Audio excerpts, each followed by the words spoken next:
తెలంగాణ రాష్ట్రంలో మొత్తానికి 9 సంవత్సరాల తర్వాత రాష్ట్రంలో మార్పు వచ్చింది. కాంగ్రెస్ పార్టీ అధికారంలోకి వచ్చింది. సో 2 నెలలు కావస్తా ఉంది కాంగ్రెస్ పార్టీ అధికారంలోకి వచ్చి. బీఆర్ఎస్ పార్టీ సంబంధించిన నాయకులు కావచ్చు, ముఖ్యంగా రాష్ట్ర మాజీ ముఖ్యమంత్రి కుమారుడు కల్వకుంట్ల తారక రామారావు కాంగ్రెస్ పార్టీ పైన విరుచుకుపడతా ఉండు. 100 రోజుల్లోపు కనుక 6 గ్యారెంటీలు అమలు చేయకపోతే కాంగ్రెస్ పార్టీ నాయకుల బట్టలు ఇప్పి కొడతాం. అదే తరహాలో రాబోయే ఎంపీ ఎలక్షన్ల టార్గెట్గా ఖచ్చితంగా అలా కార్యాచరణ ప్రణాళికను రూపొందించుకునే ప్రయత్నం చేస్తూ ఉన్నారు. దానితో నిన్న రాష్ట్ర మాజీ ముఖ్యమంత్రి కేసీఆర్ గారు కూడా బయటికి వచ్చిండు. సో రాబోయే పార్లమెంట్ ఎలక్షన్ల టార్గెట్గా వాళ్ళు పనిచేస్తున్నట్టు కనిపిస్తూ ఉంది. దానికి తోడు గత 2 రోజులుగా తెలంగాణ రాష్ట్రంలో ఒక భూతు పురాణం, ఒక రండా అనే భాషని బీఆర్ఎస్ పార్టీ సంబంధించిన నాయకులు, దానికి తోడు రాష్ట్ర ముఖ్యమంత్రి రేవంత్ రెడ్డి గారు ఏ భాషనైతే గత మాజీ ముఖ్యమంత్రి కేసీఆర్ గారి పైన ఉపయోగించారో దాన్ని బేస్ చేసుకొని బీఆర్ఎస్ పార్టీ సంబంధించిన నాయకులు దానికి రెట్టింపు స్థాయిలో ముందుకు తీసుకెళ్లే ప్రయత్నాలు చేస్తూ ఉన్నారు. అసలు రండా ఎవరు ఈ భాషను తెరపై తీసుకొని వచ్చారు? సో ఇవన్నీ అంశాలపైన మాట్లాడదాం. నాతో పాటు తెలంగాణ ఉద్యమకారులు, తెలంగాణ రాష్ట్రం సాకారం కావడం కోసం కొట్లాడి రాష్ట్రం ఏర్పడిన తర్వాత కల్వకుంట్ల కుటుంబ పాలన విముక్తి కోసం క్రియాశీలకంగా పనిచేసిన తెలంగాణ ఉద్యమకారులు పృథ్వీరాజ్ అన్న నాతో పాటు ఉన్నారు. అన్న నమస్తే అన్న. నమస్తే. జై తెలంగాణ. సో కాంగ్రెస్ పార్టీ అధికారంలోకి వచ్చి 2 నెలలు కావస్తా ఉన్నది. ఏ ప్రజలైతే మార్పు కోసం కాంగ్రెస్ పార్టీకి అవకాశం ఇచ్చారో ఆ దిశగా కాంగ్రెస్ పార్టీ పనులు స్టార్ట్ చేసినట్టు ఏమన్నా అనిపిస్తూ ఉందన్న? ఇక మొదలైతే పెట్టిండ్రు. వాళ్ళు దిగక ముందు ఇంత ఆగా ఉన్నదని అనుకున్నారని అనుకుంటున్నాను. అది వాళ్ళు కూడా చెప్తున్నారు. శ్వేతపత్రాలు అన్ని రిలీజ్ చేస్తూ ఉన్నారు కదా.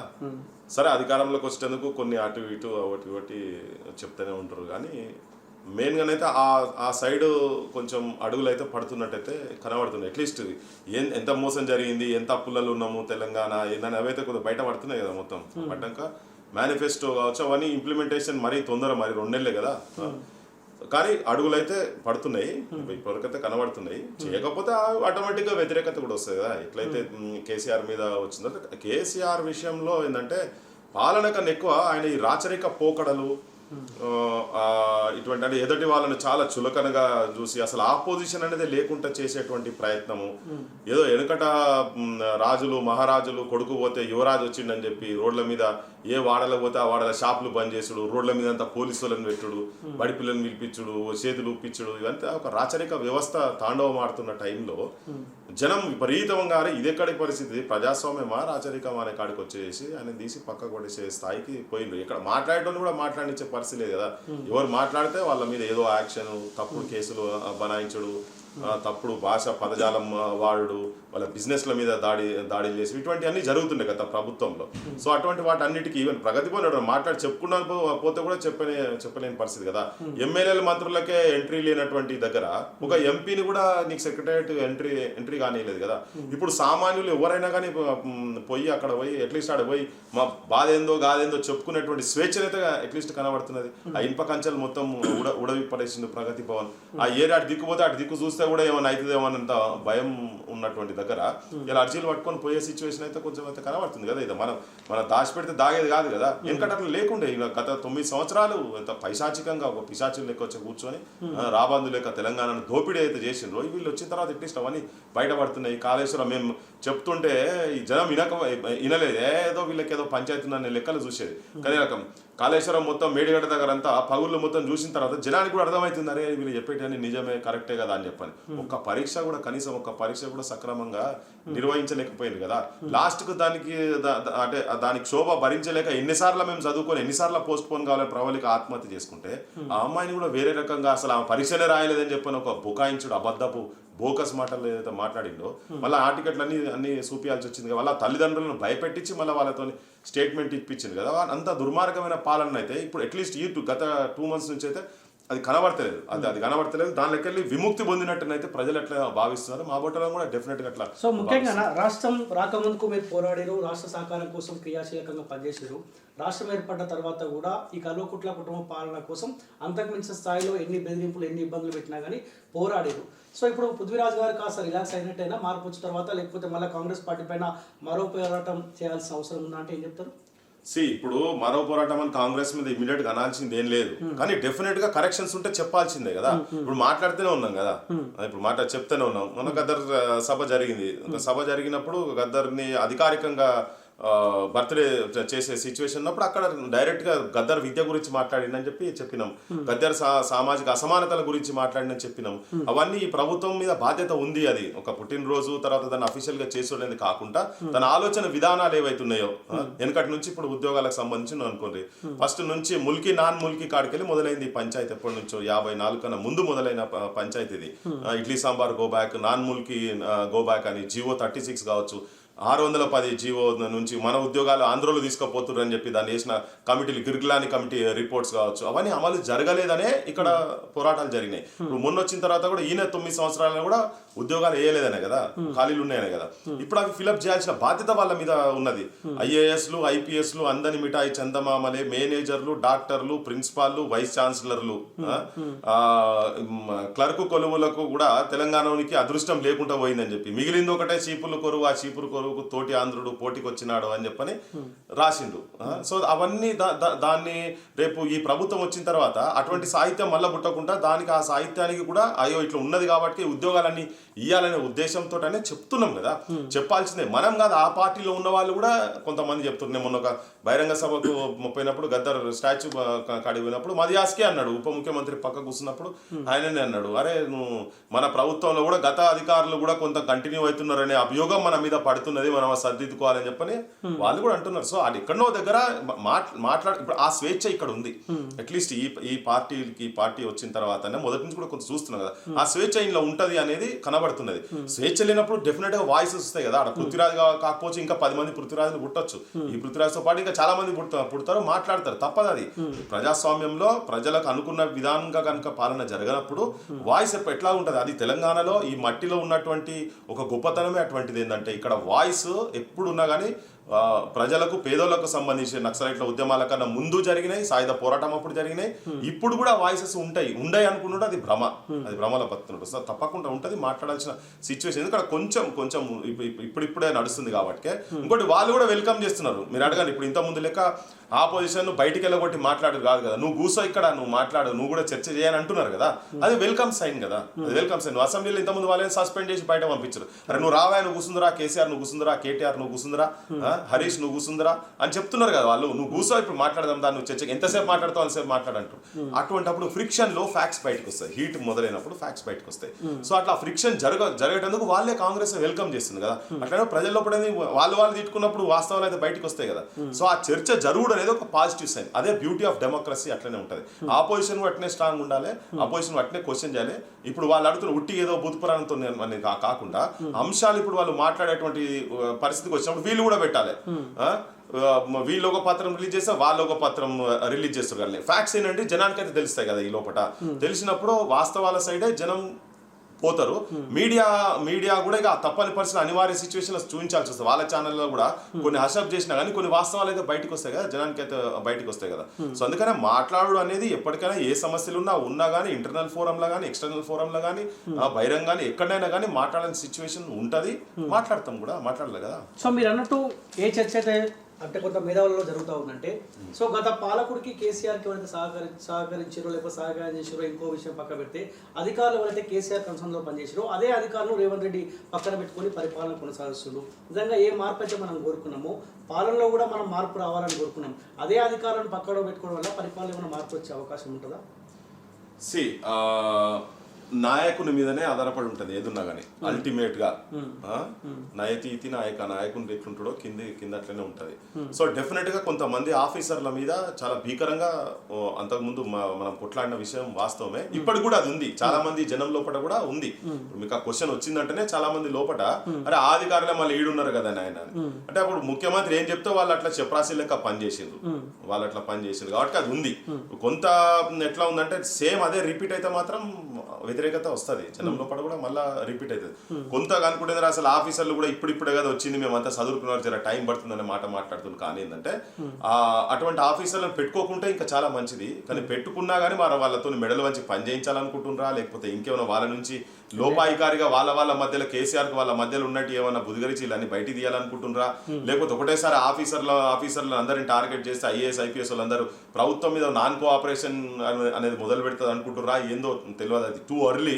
ఇంకా కొంత పోతుంటే మనకు తెలుస్తుంటది అసలు నిజంగానే వీళ్ళు ప్రాపర్ గా చేస్తున్నారా చేస్తలేరు అనేది ఇంకొంత పోతే. అంటే ఉన్నది ఇప్పుడు మహేందర్ రెడ్డిని పెట్టుడు అనేది పెద్ద అందరి నిరుద్యోగులలో చాలా చాలా మటుకు వచ్చినారే, మళ్ళా ఆయన తీసుకొచ్చి పెట్టుడైంది. మొత్తం పింక్ పోలీస్ చేసేసిన ఆయన మొత్తం ఎక్కడ చూసినా ప్రభుత్వం గవర్నమెంట్ ఎమ్మెల్యేలకు అంటే టిఆర్ఎస్ కు సంబంధించినటువంటి వాళ్లకు వత్తాసు పలుకుంటూ వాళ్ళు ఏది చెప్తే అది చేసినటువంటి డీజీపీ అని చెప్పని పడ్డది. చాలా మటుకు రేపులు కావచ్చు, చాలా ఇన్సిడెంట్స్ మహిళల మీద అరాచకాలు కావచ్చు, ఇటువంటి అన్ని జరిగినాయి. ఆయన పాలన జరిగినాయి. అసమర్థుడు అనేది జనరల్ గా అప్పటికి ఎక్స్పోజ్ అయినది. అతన్నే నువ్వు తీసుకొచ్చి ఎందుకు పెట్టినావు అనే దాంట్లో ఇప్పుడు వ్యక్తిగతంగా జనార్దన్ రెడ్డి తీసుకుందాం. ఇంతకుముందు టీఎస్పీఎస్సీ చైర్మన్ జనార్దన్ రెడ్డి నిజాయితీ పరుడు అనేది ఆయనకు బాగా నేమ్ ఉండే, అప్పటివరకు నేమ్ ఉండే. కానీ ఎప్పుడైతే ఇక్కడికి వచ్చినా బద్నామైండు, బాగా బద్నామైండు. ఎందుకంటే ఆయన చేసినవి కూడా అట్లే ఉన్నాయి. మరి నిజంగా పైసల లాలుచి తీసుకుంటా, లేకపోతే ఆ పొజిషన్కి అసమర్థుడైనరా, లేకపోతే ముఖ్యమంత్రి ఎవరైనా పలాని నువ్వు పలాని వాళ్ళకు నువ్వు నౌకరు వస్తాడు చెయ్యి అన్నట్టు చేసిండా, లేకపోతే కావాలని ఫెయిల్ చేసినా, ఏది చేసినా అల్టిమేట్ గా ఆఫీసర్ అయితే ఫెయిల్యూర్. సో అది కొంచెం ఉంది జనం లోపల, అదైతే ఉంది. అదే ఇదేంది మళ్ళీ కీళ్ళని ఎందుకు పెట్టుకున్నారు అనేది కాడ అయితే ఉంది. మేబీ కరెక్షన్ చేసుకుంటారు కావచ్చు అని అనుకుంటున్నా. వాళ్ళు కూడా అంతా ఈ మాజీ డీజీపీ మహేందర్ రెడ్డి కన్నా మించిన మేధావులు ఉన్నారు. సో ఆ రంగాల్లో విద్యాశాఖకు సంబంధించిన రంగాల్లో కొంత ఎక్స్పీరియన్స్ అవగాహన ఉన్న వాళ్ళు చాలా మంది ప్రొఫెసర్లు ఉన్నారు కదా. డీజీపీ మహేందర్ రెడ్డిని నియమించడానికి గల కారణాలు ఏమై ఉంటాయని మీరు అనుకుంటున్నారు? నేనైతే నాకు పెద్ద రీజన్స్ నాకైతే ఏమో అనిపిస్తలేదు. ఇప్పుడు నాకైతే పెద్ద పెట్టాల్సిన అవసరం లేదు అనే ఉన్నది. ఆయన పెట్టాల్సిన అవసరం వచ్చడం మంది నిజాయితీపరులు ఉన్నారు. వీళ్ళు వచ్చినాక చెంచగానం చేసేసిండ్రు. ఐఏఎస్ ఐపీఎస్ ఆఫీసర్ అని చెంచగానం మోకాల కాడ కూర్చోబెట్టి కవిత కాడ కూర్చునేటట్టు తయారు చేశారు. ఏమయ్యా ఈడ కాకపోతే ఇంకో దగ్గర పోస్టింగ్ వస్తుంది ఐఏఎస్ లకు, ఒక దగ్గర కాకపోతే ఓ దగ్గర పోతారు. ఇంకేమో లింగుడోళ్ళు స్టేషన్లో అసంటోళ్లను ఆదర్శంగా తీసుకోవాలి వాళ్ళు. కానీ ఈ పాలిటీషియన్స్ చెప్పి నన్ను ట్రాన్స్ఫర్స్ మంచి పొజిషన్స్కి వస్తే నన్ను ఏమైనా మంచి పొజిషన్ లేకుండా చేస్తారేమో అని చెప్పి దురాశలుగా పడిపోతే బానిసత్వం చేయాల్సి వస్తుంది. ఉన్నారు ఆఫీసర్లు లేరు అనేది ఏం లేదు. మంచి ఆఫీసర్లు 10 ఏళ్ల కింద మంచి వాళ్ళు ఉన్న వాళ్ళు కేసీఆర్ వచ్చిన తర్వాత వాళ్ళందరినీ కరెక్ట్ చేసి పడేసింది. కేసీఆర్ చేసేసిందంటే అది కేసీఆర్ తప్పు కూడా, ఆఫీసర్ల తప్పు కూడా, ఆఫీసర్ ఐఏఎస్ ఐపీఎస్ ఆఫీసర్ల తప్పు కూడా. అందులో 100% అందులో రెండో ఆలోచన లేనే లేదు. కానీ ఏంటంటే వాళ్ళు కూడా మంచోళ్ళని, అంటే వాళ్ళు వచ్చిందే హయ్యెస్ట్ స్థాయిలో ఉన్నటువంటి సివిల్ సర్వీసెస్ ఎగ్జామ్ రాసి వచ్చారు కాబట్టి ప్రజలకు సంబంధించినటువంటి నిజాయితీగా నీతిగా ప్రజలకు ఉపకారం జరిగేటువంటిది, ప్రజల శ్రేయస్సు కోసం పనిచేసేటువంటి పొజిషన్లో వాళ్ళు ఉన్నారు కాబట్టి పాలిటీషియన్స్ తోటి ఉట్టిగా ఏది చెప్తే అది వినేటట్టుగా మాత్రం పోద్దు. వాళ్ళ బానిసత్వం చేస్తే ఇగో ఇట్లనే తప్పుడు పేర్లు వస్తాయి వీళ్ళకి. ఎందుకు పోయి బొచ్చాడు. ఇప్పుడు ఉన్న ఆఫీసర్లు చాలా మంది 100 ఎకరాలు చుట్టుపక్కల కొనుక్కున్నారు కదా. ఆ హోటళ్లలో కూర్చొని ఉంటే బిడ్డ పెళ్లి కొడుకు పెళ్లి చేస్తేనే బొచ్చాడు బిల్లు అయ్యేటటువంటి అవి ఎవరెవరో కాంట్రాక్టర్ల బిల్లు కట్టిరని కూడా కొన్ని ఆధారాలు తీసి మనకు అన్ని తెలిసినాయి కదా ఇవన్నీ. సో వాటి మీద యాక్షన్ రేపు జరగాలి. జరిగినప్పుడే ఏ ప్రభుత్వాలకైనా కానీ మంచి పేరు ఉంటుంది. లేకపోతే ఏముంటుంది, అల్టిమేట్గా క్వశ్చన్ చేసేటువంటి ఫింగర్స్ రేజ్ అవుతాయి కదా. ఆ ఫింగర్స్ రేజ్ కాకుండా చూసుకోవాల్సిన బాధ్యత డెఫినెట్ ఉంది. వాళ్ళ వ్యూహం ఏమున్నదో మనకైతే తెలియదు. కానీ ఎస్ చాలా మంది లోపల కొంచెం ఆ డిసాటిస్ఫాక్షన్ ఉంది. ఇంటర్నల్ అదే చెప్పిన కదా, ఇంటర్నల్ పార్టీలో ఉన్నటువంటి వాళ్ళు కూడా అవి చెప్తున్నారు, బహిరంగ కూడా చెప్తున్నారు. కానీ తక్కువ సమయం అయింది కాబట్టి ఎవరు ఓపెన్ గా మాట్లాడలేకపోతున్నారు. సో వెలమైన పోయిండు రెడ్డి అయినా వాళ్ళనే తీసుకున్న అన్న ఆలోచనలో ఏమైనా ఉందా రేవంత్ రెడ్డి అన్న చర్చ కూడా జరుగుతా ఉంది. ఆ ఆలోచనలో రేవంత్ రెడ్డి గారు ఉన్నట్టు మీకు ఏమన్నా అనిపిస్తా ఉందా? అంటే ఇట్ ఈస్ టూ అర్లీ. కానీ ఉంటే మాత్రం దాగేది కాదు. ఇది దాగదు, బయట పడుతుంది. బయట జనం కూడా మాట్లాడుకుంటారు కదా. ఏదో ఇంట్లో బయటికి రాకుండా ఇంట్లో కుక్కులను పెట్టుకున్నారు, లేకుంటే గన్మెన్లను పెట్టుకున్నారు అన్నట్టు. గన్మెన్ అన్న కెమెరాలో కనబడతారు కావచ్చు, కానీ కింద గార్డెనింగ్ లో పెట్టుకున్నారు అన్నట్టు కాదు కదా. ఓపెన్ గా జరుగుతున్నది కాబట్టి పబ్లిక్ లో అట్లా ఉంటే మాత్రం అసమానతలు కనపడితే పబ్లిక్ లో వస్తుంది. అది ఎవరైనా ఫేస్ చేయాల్సిందే. అది రాకుంటుంటే ఇబ్బంది వస్తుంది, ఎక్కడనో దగ్గర అది బయటపడుతుంది. కాబట్టి అది దీన్ని ఈక్వేషన్స్ మేనేజ్ చేసుకుంటూ పర్ఫెక్ట్గా వేరే చేసుకుంటూ ప్రాపర్గా తీసుకుపోగలుగుతున్నామో సక్సెస్ ఉంటుంది. సో ముఖ్యంగా కాంగ్రెస్ పార్టీ అధికారంలో రానికి 6 గ్యారెంటీలు ఇచ్చినదన్నా, మీకున్న అంచనా ఏంది? 100 రోజుల్లోపు 6 గ్యారెంటీలు అమలు చేసే అవకాశం ఉందా? చూద్దాం, ఇంకా కాలే కదా, అయినాక మాట్లాడదాం. కదా, అయినాక డెఫినెట్ గా మాట్లాడదాం. దాన్ని ఏమి ఎట్లా ఉంటుంది కాంగ్రెస్ పార్టీ అధికారం చేయాలనే తాపత్రయం అయితే కనబడ్డట్టయితే తెలుస్తుంది పక్క. కాకపోతే కొద్ది క్యాలిక్యులేటెడ్ అప్రోచ్ గా తీసుకొని దాని ఫైనాన్షియల్ బర్డెన్స్ అన్ని కూడా ప్రాపర్ గా చేసుకొని పోతున్నారేమో అని అనిపిస్తుంది. Let us see. ఎందుకు ఇప్పుడు ధన్మన్ రాగానే ఒక స్వేచ్ఛనైతే కనబడుతుంది, ఇట్లా మాట్లాడే వాతావరణం అయితే కనబడుతుంది. నువ్వు వాళ్ళ లెక్క లోవర్ ట్యాంక్ బండ్ ధర్నా చౌక్ ఎత్తేసేసిండు కదా ఆయన. అట్లా కాదు, కమిషనరే పోయాడు, మీరు ఎప్పటికప్పుడు ధర్నాలు చేసుకుని లేదంటే అది మాట్లాడుకోవాలి స్వేచ్ఛ అయితే కనబడుతుంది కదా. 100 days అయితే కంప్లీట్ కానీ 100 days కంప్లీట్ అయిన తర్వాత మాట్లాడదాం వాటి మీద కూడా, ఏ అంశాల మీద ఎట్లెట్లా ఏమేమి చేయాలో మాట్లాడదాం. కేసీఆర్ అట్లా నిరుద్యోగ వృత్తి అన్నాడు, ఇచ్చిండా? ఎవరికైనా నిరుద్యోగ వృత్తి ఇచ్చిండా? అయిపోయే వరకు కూడా ఇయ్యలే కదా. మరి వాళ్ళు ఏమన్నారు, 5 ఏళ్ళ దాకా చూడరాదు, ఇప్పుడే ఎందుకు మాట్లాడుతున్నావు, 5 ఏళ్ళ దాకా చూడరాదు అన్నారు. 5 ఏళ్ళు అయిపోయింది, గవర్నమెంట్ కూడా పోయింది, ఇచ్చిండా? సో అట్లా అంటే మనం ఇమీడియట్ గా అనాల్సిన అవసరం లేదు. 100 రోజులలో కానీ ఇక గ్యారంటీలు ఏమొస్తాయో అప్పుడు వాళ్ళు 100 days అన్నారు. లెటస్ సీ, టైం ఉంది కదా, టైం కన్నా ముందే మనం ఎందుకు ఉరుకులాడాలి? కానీ మనం ఆ టైం అయితే ఇవ్వాలి కదా కాదు స్వేచ్ఛ.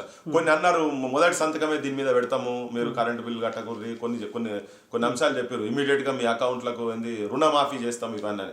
సరే చేయలేకపోయినారు, లెటస్ గివ్ సమ్ టైం, కొద్ది రోజులైతే సమయం ఇచ్చిన తర్వాత దెన్ అగైన్ మనం ఆ అంశాల మీద మాట్లాడుకోవచ్చు.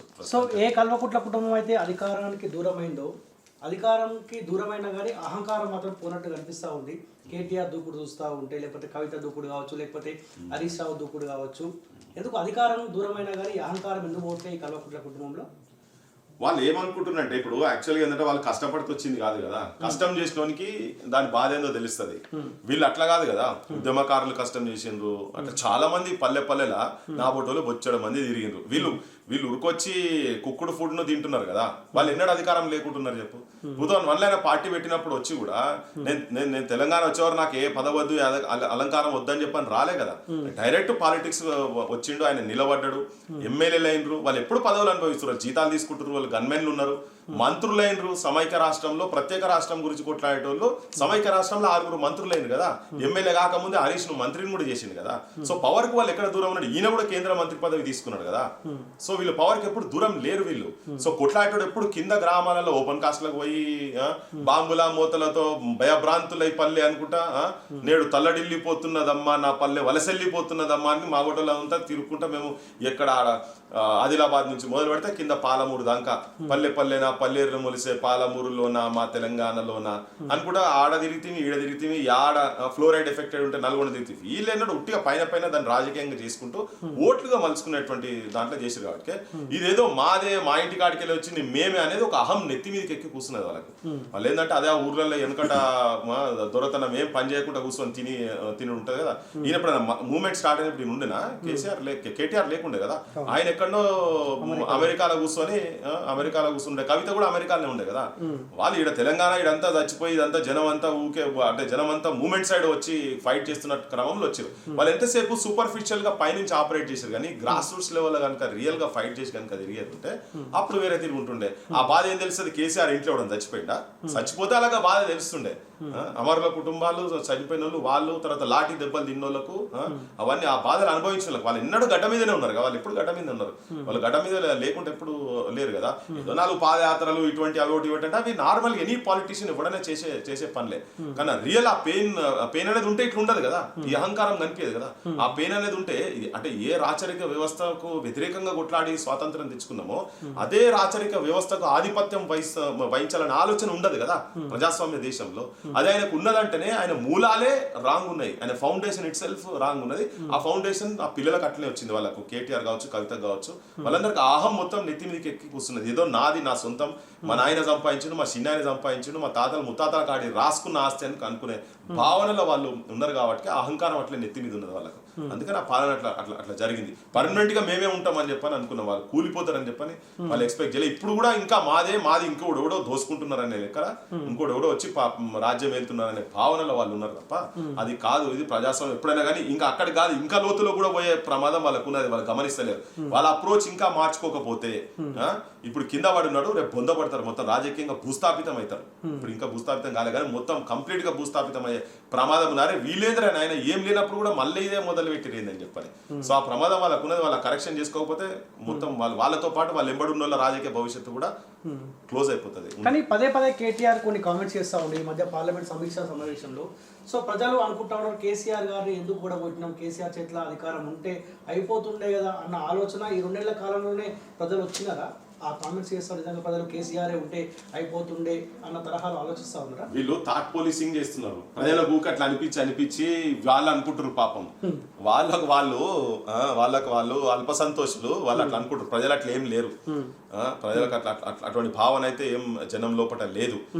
వాళ్ళు అట్లా అనుకుని ఒక వాతావరణంని మేము క్రియేట్ చేస్తున్నాం అని చెప్పని ఒక ప్రయత్నం. ఇవన్నీ ఏంటంటే వాళ్ళు ఎంబడున్న ఎమ్మెల్యేలు అటు ఇటు పోకుండా ఉండేటందుకు చూసుకునే ప్రయత్నాల భాగం కూడా అది. ఇప్పుడు వీళ్ళు గట్టిగా లేకపోతే పుసుకున్న బీజేపీలోకి పోతారా కాంగ్రెస్లోకి పోతారా అనే లెక్క ఉన్నది. వాళ్ళందరూ కూడా చాలా మంది ఇప్పుడు నిన్న ఒక ఎంపీఏ వెళ్ళిపోయాయి, పెద్దపల్లి ఎంపీ వెళ్ళిపోయాయి, మొన్న తాటికొండ రాజయ్య వరంగల్ నుంచి ఆయన వెళ్ళిపోయారు. అది చిన్నగా స్టార్ట్ అయింది. యాడ ఫ్లడ్ గేట్స్ ఓపెన్ అయితే ఎక్కడ పోతారో అదే కాపాడుకుంటే అందుకని 6 నెలల మళ్ళీ మాదే వస్తుంది, 3 నెలల మాదే వస్తుంది మేమే అన్నట్టుగా ఉన్నారు కదా. అవన్నీ నడవాయి, అయిపోయింది. వాళ్ళ పప్పులు ఇప్పుడు ఉడికే పరిస్థితి లేదు. అట్లేమైనా చేస్తే కూడా గ్రామాలలో జనం కూడా ఊరుకునే పరిస్థితి లేదు, యువకులు కూడా ఊరుకునే పరిస్థితి లేదు. వాళ్ళకి క్లియర్ గా ఒక మ్యాండేట్ ఒక పొలిటికల్ పార్టీకి ఇచ్చింది. వాళ్ళు ఫెయిల్ అయినాడు డిఫరెంట్ ఉంటుంది అంతే తప్ప వీళ్ళు ఏంటంటే వాళ్ళు కాపాడుకుంటారు. ఎట్లయితే కేసీఆర్ ఎమ్మెల్యేలు అప్పుడు కాంగ్రెస్ గుంజుకుంటున్నది అనగానే ఢిల్లీలో నిరాహార దీక్ష ఎట్లయితే చేసిండో అంటే వాళ్ళ క్యాడర్ని కాపాడుకునే ప్రయత్నంలో ఎమ్మెల్యేలను కాపాడుకునే ప్రయత్నం చేసిండో ఇప్పుడు కూడా అదే ప్రయత్నం చేస్తున్నారు వాళ్ళు. అంత లేదు వాళ్ళకి, అంత లేదు. లేకపోతే ఎట్లా ఇంత ఘోరంగా ఓడిపోయింది కదా తెలంగాణ మొత్తంలో. సో అట్లా ఏం లేదు, వాళ్ళు ఒక వాతావరణాన్ని అట్లా తీసుకొచ్చే ప్రయత్నం చేస్తున్నారు తప్ప దాంట్లో ఏం ఐ డోంట్ థింక్. సో ఏదేమైనప్పటికీ కేటీఆర్ పదే అంటాడు పులి బయటికి రాబోతుంది అని చెప్పిండు. నిన్న పులి తెలంగాణ భూమికి వచ్చింది. పార్లమెంట్ ఎలక్షన్ల కంటే ముందు ఉద్యమ సమయంలో ఏ సానుభూతి అయితే లేకపోతే ప్రజలు ఇతర ఆత్మహత్యలు అయితే ప్రేరేపించిండో అటువంటి ప్రయత్నం మళ్ళీ కేసీఆర్ ఈ కల్వకుట్ల కుటుంబం చేసే అవకాశం ఉంటుందా రేవంత్ రెడ్డి పాలన పైన? చేస్తారు. ఇక కేసీఆర్ ను ఇక పులి అంటే అంతకన్నా దౌర్భాగ్యం ఇంకోటి ఏముండదు. ఈ మెడకు బండ కట్టుకొని బాయిల పడతా ఇక సాగు తప్ప మనకు శరణ్యం లేదు ఇటువంటి మాటలు మాట్లాడాడు. ఇక పులి అంటే ఇంకా అవన్నీ అంటే వినడందుకు ఏదో పోస్టర్ల ఫ్లెక్సీల మీద పులి బొమ్మలు పెట్టుకొని పులి అనగానే పులులు గారు. కేసీఆర్ ఎన్నాడు పులి కాలే, ఊరికల్లా కూర్చొని 6 నెలలు ఫామ్ హౌస్, 3 నెలలు ఇక్కడ ఇంట్లో కూర్చొని 1 నెల 2 నెలలు బయట తిరిగే కథనే కానీ ఈ పులులు గిలుల భాషలు ఇవన్నీ ఫాల్తూ పిచ్చి మాటలు అవన్నీ కానీ వాటితోటి ఏం అయ్యేది లేదు, ఆయనతో ఏమీ అయ్యేది లేదు, ఏం సచ్చేది లేదు. ఒక సింపతి తీసుకొచ్చేటువంటి ప్రయత్నం మాత్రం చేసిండు. ఆయన కింద పడి బాత్రూంలో నడుమిరిగిందని చెప్పి ఇక మరి ఆయన ఎట్లా పడ్డాడో ఏందో మనకైతే తెలియదు. ఆయన ఆ రోజు ఎన్ని పెగ్గులు తాగిండో మరి ఏం చేసిండో మనకు తెలియదు. ఆయనకు అలవాటు కూడా ఉన్నది బాగా గట్టిగా కాబట్టి సరే పడ్డాడు, మంచిగా అయితే ఆయన బయటకు వచ్చిండు ఓకే. కానీ పులైతే తలవారు పట్టుకొని వచ్చి రోడ్ల మీద తిరుగుతారా ఇప్పుడు ఆయన? అట్లా ఉందా? అంత లేదు. ఎందుకంటే మూమెంట్ అట్లా ఉండే కాబట్టి తెలంగాణ కావాలనే ఆకాంక్ష జనం లోపల బాగా గట్టిగా ఉండే, సమస్యలు ఇక్కడ ఉన్నాయి కాబట్టి ఆ సమస్యల గురించి మాట్లాడుతున్నాడు కాబట్టి అతనికి ఆ ఇమేజ్ వచ్చింది అంతే తప్ప అట్లా చాలా మంది తిరిగిరు. చాలా మంది సాహిత్య గద్దర సొంటలు కావచ్చు, చాలా మంది తిరిగిరు కదా, విమలక్క సొంటలు కావచ్చు, మా హోటల్ కావచ్చు, చాలా మంది తిరిగినాం. అందరికి అట్లనే ఆ సమస్యల పట్ల జనంతో ఐడెంటిఫై ఉన్న వాళ్ళందరికీ ఆ నేమ్ వచ్చింది. దాంట్లో దాన్ని రాజకీయంగా ఓటు రూపంగా మార్చుకున్నారు కదా. కేశవరావు జాదవ్ కావచ్చు, బొచ్చడి మంది దాంట్లో ఇన్వాల్వ్ అయిన వాళ్ళు చాలా మంది ఉన్నారు. ఈయన పెద్ద ఇట్లా రాగానే ఇప్పుడు వాళ్ళు చేసేది ఏంటిది? ఎమ్మెల్యేలను అట్లకెళ్ళి ఇళ్ళకెళ్ళి కాంగ్రెస్ వాళ్ళ ఎమ్మెల్యేలను కొనాలనే ప్రయత్నం. అదే పెద్ద పులి. ఇప్పుడు ఆయన పులి చేసే పని ఏంటంటే అందులోకెళ్ళి బేరం ఆడి ఇలా కొనుక్కోవాలని. అంత లేదు. ఒళ్ళు వలుగుతుంది. జనం కూడా అట్లనే ఉన్నారు. జనం కాంగ్రెస్ వాళ్ళు పోయినా ఎవరు అటు నుంచి ఇటు నుంచి అటు ఎవరు పోయినా రాజీనామా చేయకుండా పోతే ఆ సిచ్యువేషన్ అయితే జనం లోపల ఉంది. జనం కూడా ప్రశ్నించే పరిస్థితి ఉన్నది. ఉట్టిగా భాషలతోని ఇవన్నీ ఏదో పిచ్చి మాటలు అవన్నీ. సో ఎవరు అవునన్నా కదని అసెంబ్లీ ఎలక్షన్ల కంటే ముందు మాట్లాడితే బీఆర్ఎస్ పార్టీకి ఆల్టర్నేట్ గా భారతీయ జనతా పార్టీ కనిపిస్తుంది కొన్ని సందర్భాలలో. కానీ రేవంత్ రెడ్డి కూడా అసెంబ్లీ ఎలక్షన్ల కంటే ముందు అదే మాట చెప్పిండు. భారతీయ జనతా పార్టీ ఎట్లయితే అవినీతి పనులను లోపడేస్తామని చెప్పి ఒక బలమైన అంశాన్ని ప్రజల ముందు ఉంచినప్పుడు కాంగ్రెస్ పార్టీ కూడా అసెంబ్లీ ఎలక్షన్ల కంటే ముందు ఖచ్చితంగా అవినీతి పనులని కాళేశ్వరం ప్రాజెక్టు అయితే ఏటీఎం లాగా మార్చుకున్నాం, వాళ్ళందరూ తీసుకుని అధికారం రాగానే లోపడేస్తామని చెప్పినారు. పార్లమెంట్ ఎలక్షన్ల ముందు కనుక కాంగ్రెస్ పార్టీ చర్యలు కావచ్చు లేకపోతే ఆ తరహాలో ఆలోచించకపోతే రేపు పొద్దుగాల రాబోయే పార్లమెంట్ ఎలక్షన్లో కాంగ్రెస్ పార్టీ కూడా ఇబ్బంది అయ్యే అవకాశం ఉంటుంది కదా. ప్రజలు కూడా చూస్తారు కదా, 10 సంవత్సరాల కాలం పాటు ఏ కల్వకుట్ల కుటుంబం అయితే ఇబ్బంది పెట్టిందో ఒక్కసారి ఆ కుటుంబం కూడా ఇబ్బంది పడితే చూడాలన్న ఆలోచనలు కూడా ప్రజలు ఉన్నారు కదా. ఆ తరహాలో కాంగ్రెస్ పార్టీ ఆలోచన విధానం ఏమైనా కనిపిస్తా ఉందా మీకు? ఇప్పుడు ప్రజల్లో పడికైతే బాగా నాటకపోయింది వాస్తవంగా కూడా. ఇప్పుడు మీరు అన్నట్టు ఏ సెంట్రల్ మినిస్టర్ ఎక్కడ వచ్చినా కానీ ఒకటే మాట చెప్పిండు, Kaleshwaram has become ATM to KCR and KCR family అని చెప్పి అది బాగా నాటకపోయింది. అది ఫ్యాక్ట్ కూడా, వాస్తవం కూడా. దాంట్లో కుంభకోణం ఉంది, జరిగింది అనేది. నాణ్యత లేనటువంటి కట్టడాలు, ఇంజనీరింగ్ లోపల సీనియర్ చీఫ్ ఇంజనీర్ కదా కేసీఆర్. సో ఇవన్నీ జరిగినాయి అని చెప్పని ఆల్రెడీ ఉన్నది. కాంగ్రెస్ వాళ్ళు కూడా ఉన్నారు, మా బోర్డులో కూడా మాట్లాడినాం. సో పబ్లిక్ కూడా ఏమనుకుంటారు, దాని మీద యాక్షన్ ఉండాలి కదా. డెఫినెట్ గా పబ్లిక్ కూడా ఎక్స్పెక్ట్ చేస్తున్నారు యాక్షన్ ఉండాలని చెప్పని. నిజంగా కూడా వాళ్ళు అన్న మాట ప్రకారంగా వాళ్ళ మీద నిజంగా కేసులు పెట్టేసేసి మళ్ళీ ఎంక్వైరీలని అదని ఏదని సంవత్సరాలు గుంజితే ఇది ఎక్కడ ఒడవని ముచ్చటవుతుంది. అట్లా కాకుండా నిజంగా వాళ్ళ మీద కేసులు గిన పెట్టి వాళ్ళని ప్రూవ్ చేసి లోపల వారిస్తే క్రెడిబిలిటీ పెరుగుతుంది, తప్పకుండా పెరుగుతుంది. చేయాల్సిన అవసరం ఉండదు. లేకపోతే ప్రమాదం ఏమైతే అంటారు వీళ్ళందరూ చెప్పిన తప్పే కదా అనే లెక్క కాడికి తీసుకొచ్చే సిచ్యువేషన్కి వస్తుంది. ఎంతున్నా పగుల్లో అయితే కళ్ళం కూడా కనబడేది 10 ఏళ్ళు కాకుండానే నాణ్యత లోపము జరిగింది అనేది అయితే కనబడుతున్నది. ఒకవేళ వీళ్ళు యాక్షన్ తీసుకోవద్దు వీళ్ళు వాళ్ళందరూ కుమ్మక్కైన అనేది కూడా రేపు పొద్దుగల జనం లోపల ఉండే ప్రమాదం ఉంటుంది. ఆ పరిస్థితికి కాంగ్రెస్ పార్టీ తీసుకోపోతుంది అని చెప్పని అనుకుంటున్నారు. ఎందుకంటే రాహుల్ గాంధీ స్థాయి ఉన్న వాళ్ళు కూడా కాళేశ్వరం కుంభకోణము 1,00,000 కోట్ల కుంభకోణం జరిగిందని చెప్పి రాహుల్ గాంధీ కూడా మాట్లాడింది కదా వేదికల మీద. సో కుంభకోణం జరిగినప్పుడు వీళ్ళ ప్రభుత్వం వీళ్ళ చేతులు ఉన్నప్పుడు బీజేపీ వాళ్ళ యాక్షన్ తీసుకోలేదన్నప్పుడు వీళ్ళైతే స్టేట్ అనేది తీసుకోవాలి కదా కాళేశ్వరం మీద. కాళేశ్వరం ఇమీడియట్ కేసులు పెట్టాలి కదా, ఏమేమి జరిగింది, ఎక్కడెక్కడ జరిగింది, ఏం లోపాలు జరిగినాయి, సిమెంట్ ధర ఎంత, స్టీల్ ధర ఎంత, ఏంటిదో నువ్వు ఆ ప్రాజెక్ట్ కి సంబంధించినటువంటి డిపిఆర్ది ఎట్లా జరిగింది, ఎట్లా ఎక్కువ పైసలు వీళ్ళు డ్రా చేసుకున్నారు, ఇవన్నీ బయటికి తీయాల్సింది కదా. అవి తీస్తేనే క్రెడిబిలిటీ పెరుగుతుంది, లేకుంటే జనం నుంచి మళ్ళీ భారతీయ జనతా పార్టీ కూడా ఆల్రెడీ ప్రచారం స్టార్ట్ చేసింది. అధికారం లేదు లేదని కాంగ్రెస్ పార్టీ అధికారం మీ చేతిలో ఉంది కదా. సో ఏదేమంటే కొన్ని అట్టి మీద విచారణ చేసి లోపడేయచ్చు అవసరం అనుకుంటే బీజేపీ కూడా కొంత అడ్వాంటేజ్ అయ్యే అవకాశం ఉంటుందా రాబోయే పార్లమెంట్ ఎలక్షన్లో? అంటే వాళ్ళు ఇమీడియట్ గా యాక్షన్ తీసుకుంటారని నేను అనుకుంటలేను. ఇప్పుడు నాగం జనార్దన్ రెడ్డి అసలు వాళ్ళు కూడా ఫైల్ పట్టుకొని తిరిగి లాస్ట్ కాయలు ఏం చేయలేక మళ్ళీ టీఆర్ఎస్ లకు పోయినారు. సో అదేందో ఎక్కడో దగ్గర అందరి శాఖారులే రొయ్యల ముళ్ళు ఏడవేరు అన్నట్టు అందరం నీతి పరులే అని అంటున్నారు. కానీ మరి ఎవరి మీద వీళ్ళ మీద యాక్షన్ ఎందుకు తీసుకుంటున్నారు అనేది ఒక క్వశ్చన్. సో నిజంగా కూడా బీజేపీ పర్ఫెక్ట్ ఉండేది ఉంటే చేయనుండే, అది ఇప్పటికే చేయనుండే. మరి వాళ్ళు ఇంకేం పట్టుకొని కూర్చున్నారో తెలియదు. ఇది ఒకటి కాదు, కవితను అరెస్ట్ చేసి కవిత లోపడిపోతుంది, బొక్కలు ఉంటది, సెల్ రెడీ ఉన్నది, ఆమె ప్లేట్ రెడీ ఉన్నది, ఆమెకి ఇచ్చే ఛాతి మీద పెట్టేటువంటి నెంబర్ రెడీ ఉన్నది, ఇవన్నీ మాట్లాడారు బీజేపీ వాళ్ళంతా. అది ఏకపోయేసరికి వాళ్ళ క్రెడిబిలిటీ పోయింది, బీజేపీ వాళ్ళకి ఇక్కడ క్రెడిబిలిటీ పోయింది. రేపు ఇవన్నీ డిస్కషన్ జరిగిన తర్వాత కాంగ్రెస్ వాళ్ళు కూడా చేయకపోతే అది సేమ్ కాంగ్రెస్ వాళ్ళ మీద కూడా దాని ప్రభావం పడే ప్రమాదం ఉంది. సో అటువంటి సిచ్యువేషన్లకు వాళ్ళు పోరని అనుకుంటున్నాం. ఒకవేళ పోయేది ఉంటే ప్రజల నుంచి మాట్లాడే పరిస్థితి కూడా మళ్ళీ డెఫినెట్ గా రేపు రానున్న కాలంలో ప్రజలకి ఎక్కడో దగ్గర క్వశ్చన్ అయితే స్టార్ట్ అవుతుంది కదా.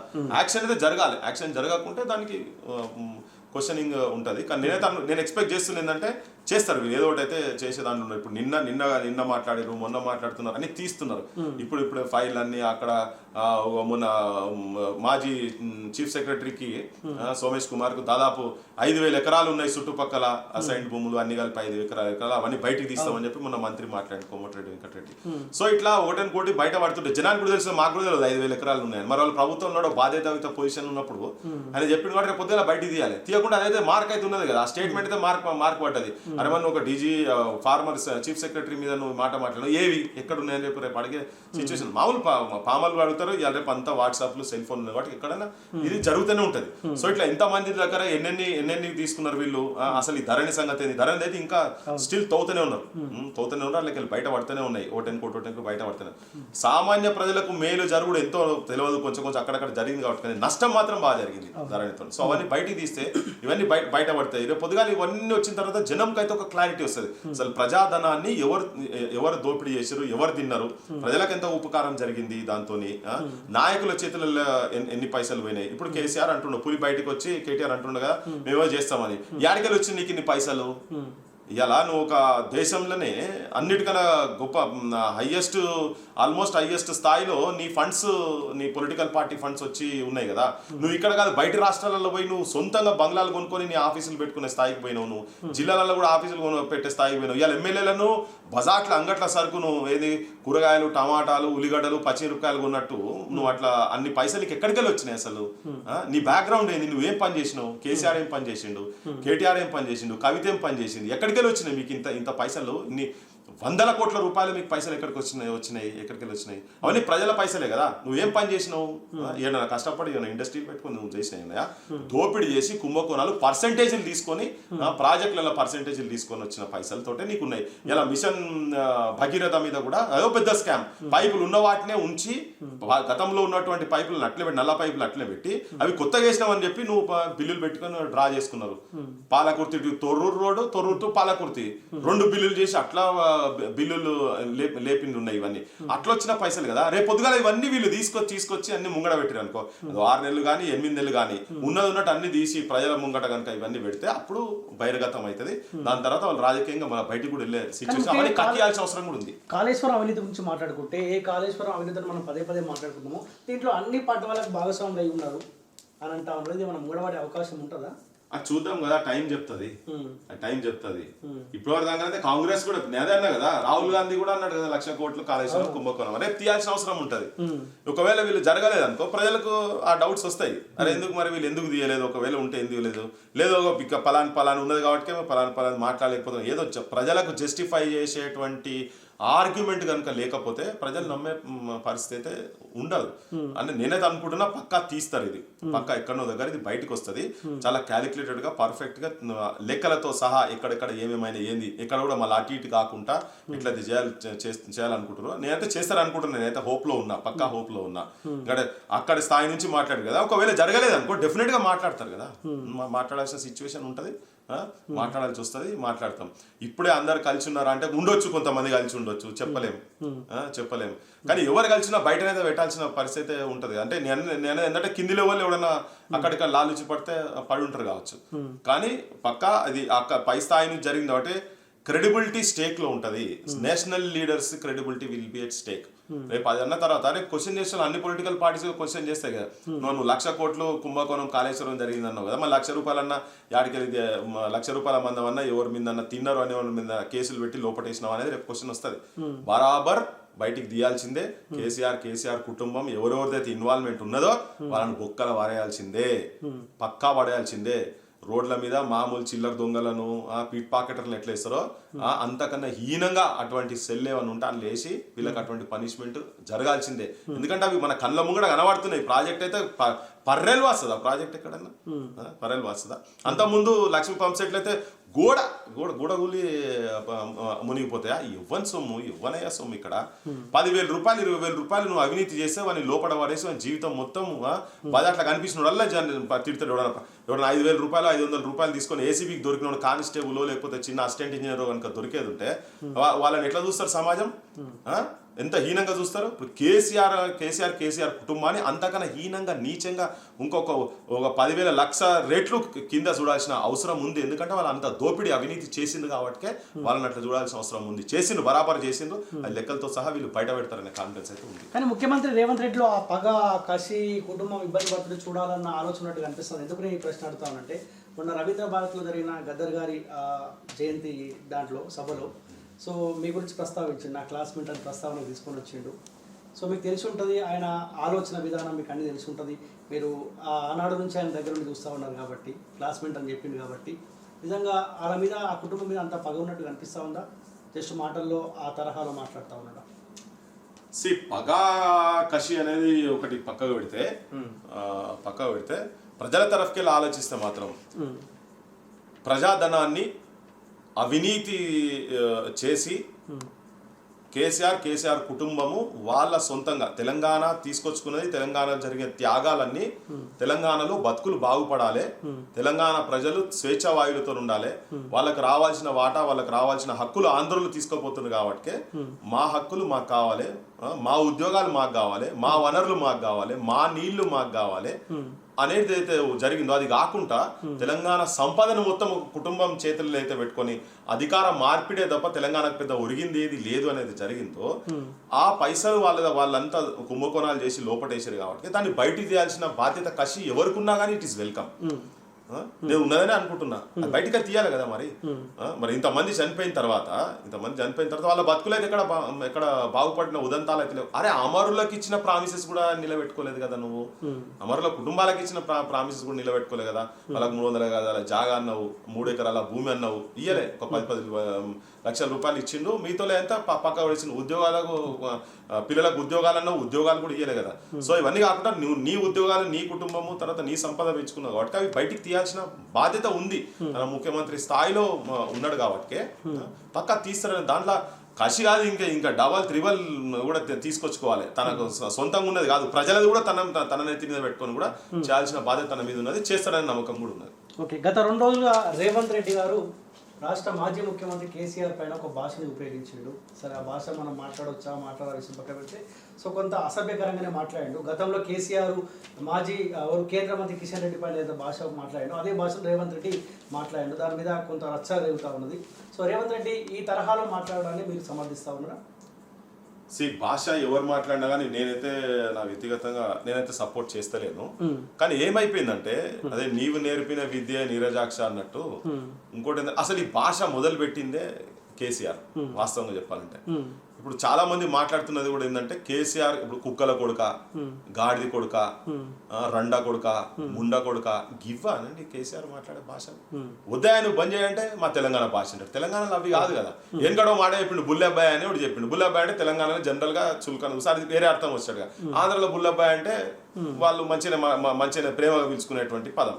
నువ్వు ఆ డిఫరెన్సెస్ చెప్పిన నాళ్ళు ఓకే. ఇక్కడ లుచ్చా, లఫంగా, లోఫరు ఈ భాషలు మాట్లాడిన తర్వాత పదే అవే రోడ్ల మీద సుట్టబీడి దాగుకుంటా గుడిసెలు ఉంటారు కూడా పాపం వాళ్ళు కూడా చదువురాలు కూడా ఇటువంటి భాష మాట్లాడరు.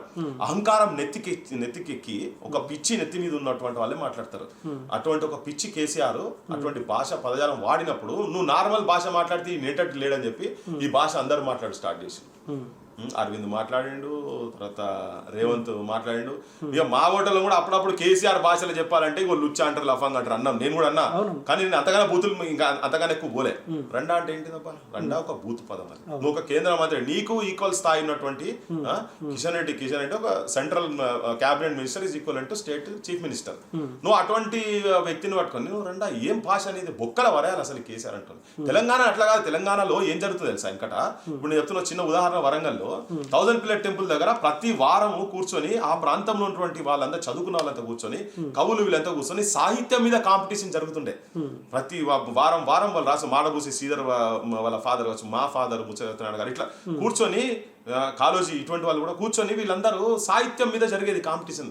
భాష ఎంత అందమైన భాష తెలంగాణ, దాన్ని తీసుకొచ్చి పొద్దున్న లేస్తే వీళ్ళు అడ్డమైన బూతులు అడ్డమైన మాటలు మాట్లాడారు. ఎవరు మాట్లాడినా ఇట్ ఇస్ రాంగ్. అయితే ఇప్పుడు వీళ్ళకి అందరికి ఎట్లా అయిపోయిందంటే ఇప్పుడు కేసీఆర్ మాట్లాడుతున్న వాటికే కేసీఆర్ ఇదే భాష అర్థమవుతుంది అనే ఉద్దేశంతో మాట్లాడుతున్నారు. వేరే వాళ్ళ మీద మాట్లాడతలేరు. మళ్ళా ఇప్పుడు రేవంత్ రెడ్డి కావచ్చు వీళ్ళందరూ ఈ కుటుంబం మీద మాట్లాడినప్పుడే మాట్లాడుతున్నారు. వేరేటోళ్ళ మీద మాట్లాడమని నేనైతే వినలే. మరి మీ రికార్డులు ఎక్కడ ఉంటే నాకు తెలియదు. కానీ ఒక్క రేవంత్ రెడ్డి మన కేసీఆర్ కుటుంబం మీద మాట్లాడినప్పుడే అందరూ ఆ భాష మాట్లాడుతున్నారు. ఎందుకంటే ఆయనకు తెలిసిన భాష అట్లనే. అంటే ఆయన లట్టు పట్టుకొస్తే నేను కూడా లట్టు పట్టుకొస్తా. ఆయన ఏదో ఇంటికా జవాబ్ పత్తర్సే అన్నట్టు, నువ్వు ఇటుక పట్టుకొస్తే నేను ఇట్లా పట్టుకొని దండ పెట్టుకుని ఆడింటే వాడు కొట్టిపోతాడు లెక్కున్నది. ఆడ అడ్డమైన బూతులు మాట్లాడుతుంది కేసీఆర్ అంటాడు కాబట్టి మేము కూడా మాట్లాడతాం అనేది.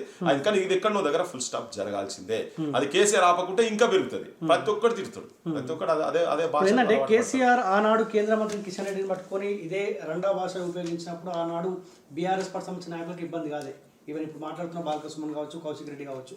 సో ఎవరు బాల్క సుమన్ కూడా మాట్లాడుతూ అదే రేవంత్ రెడ్డి పైన అంతర్మించిన స్థాయిలో మాట్లాడుకుంటూ చెప్పులు లేపిన విధానాన్ని మీరు ఎట్లా చూస్తా ఉన్నారు? అంటే పాపము ఇప్పుడు వీళ్ళందరూ నేను అనుకుంటే ఏంటంటే కేసీఆర్ నోట వాళ్ళందరూ ఆ బూతులు అలవాటు పడ్డారేమో అనిపించింది నాకైతే. అప్పటిదాకా మొన్నటిదాకా కేసీఆర్ మంద అయినాక అడ్డగోలుగా తిడుతున్న సంగతి మాకు కూడా ఎక్కే. సో మేము కూడా చూసినాం ఆ పని. ఆయన తాగిన తర్వాత అడ్డమైన బూతులు అందరినీ తిడతాడని ప్రెస్ కాన్ఫరెన్స్ కూడా పొద్దున తాగేసి కూర్చుంటారు కాబట్టి ఆ భాష మాట్లాడినాను. కానీ సో వీళ్ళకంతా అలవాటైంది. ఈ కేసీఆర్ దగ్గర పనిచేస్తున్నందుకు అలవాటైంది.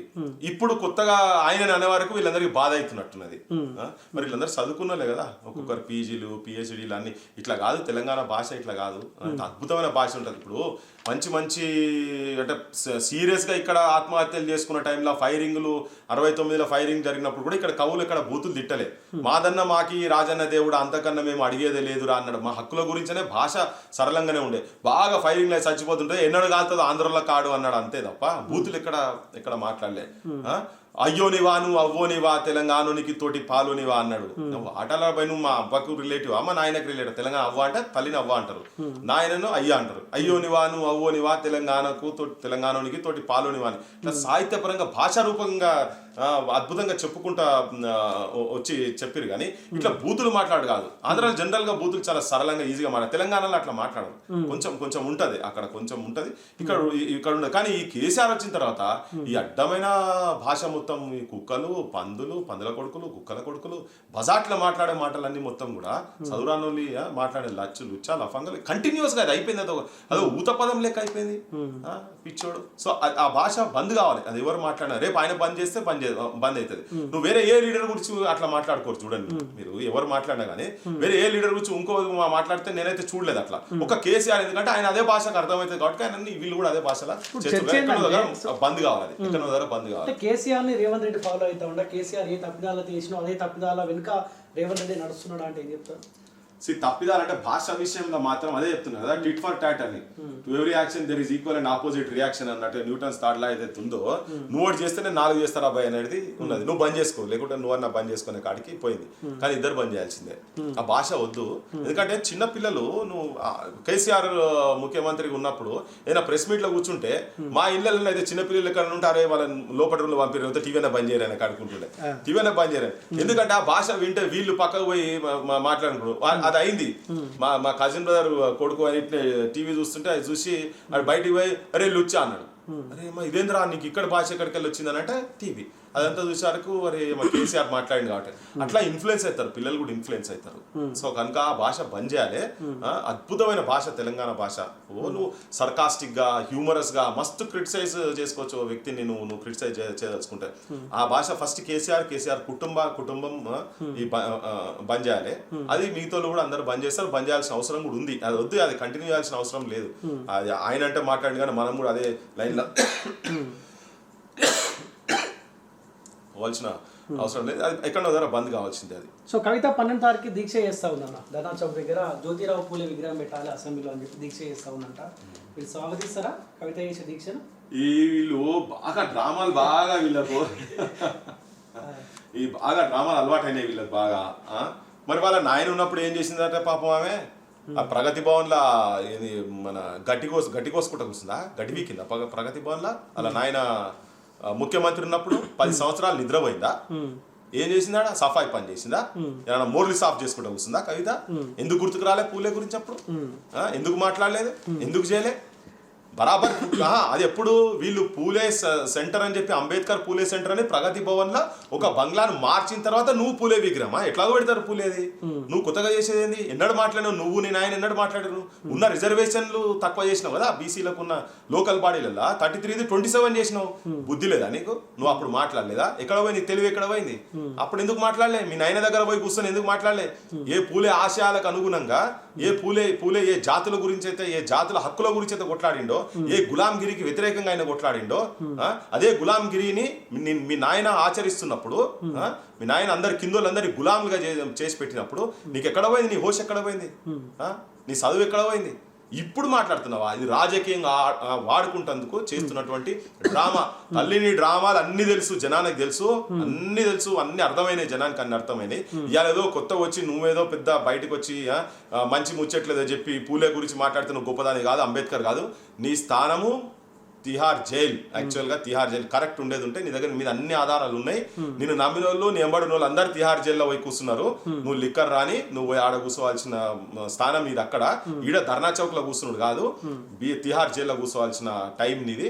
అది ఎన్నడైతుందో ఇవాళైతే మేమైతే ఎదురు చూస్తున్నాం ఆమె మీద ఎప్పుడు యాక్షన్ తీసుకుంటున్నాం అని. కానీ ఆ స్కామ్ లో మంచిగా రెడ్ హ్యాండెడ్ గా దొరికినటువంటి లేడీ సారా కింగ్, సారా రాణి ఆడ కూర్చోవాల్సింది. ఈ పూలేలు గీలేలు బొమ్మలు పెడితే ఎవరు నిన్ను నమ్మే పరిస్థితిలో కిందోళ్ళు ఎవరు లేరు. ఎవరైనా వాళ్ళోళ్ళు వీళ్ళు ఎవరన్నా ఉండేది ఉంటే, ఈ కులాలకు సంబంధించిన వాళ్ళు ఎవరైనా ఉండేది ఉంటే వాళ్ళు కూడా ఒకసారి ఆత్మవిమర్శ చేసుకోండి. మొన్నటిదాకా ఆడ మీ బతుకులు ఎట్లుండే చెప్పరాశుల కన్నా హీనంగా ఉండే మీ బతుకులు. ఇవాళ ఆమెదో పట్టుకొని తిరుగుతుంటే ఇది ఎట్లాగా అవుతుందని తెలుసు, అయితే చేస్తారని తెలుసు. ఆమెదో చేస్తుంటే కుప్ప మీద వచ్చి అంతా పంట అంతా పడినాకనట వచ్చి కూర్చొని కుప్ప కోసుకొని పోయినట్టుగా కథల పడకు. నువ్వేం చేసినా నిన్ను ఎవ్వరు నమ్మేది లేదు. మీ నాయన చెప్తారు కదా భాష, లంకల పుట్టిన అన్ని రాక్షసులే అన్నట్టుగా కేసీఆర్ పుట్టిన వాళ్ళందరూ కూడా రాక్షసులే.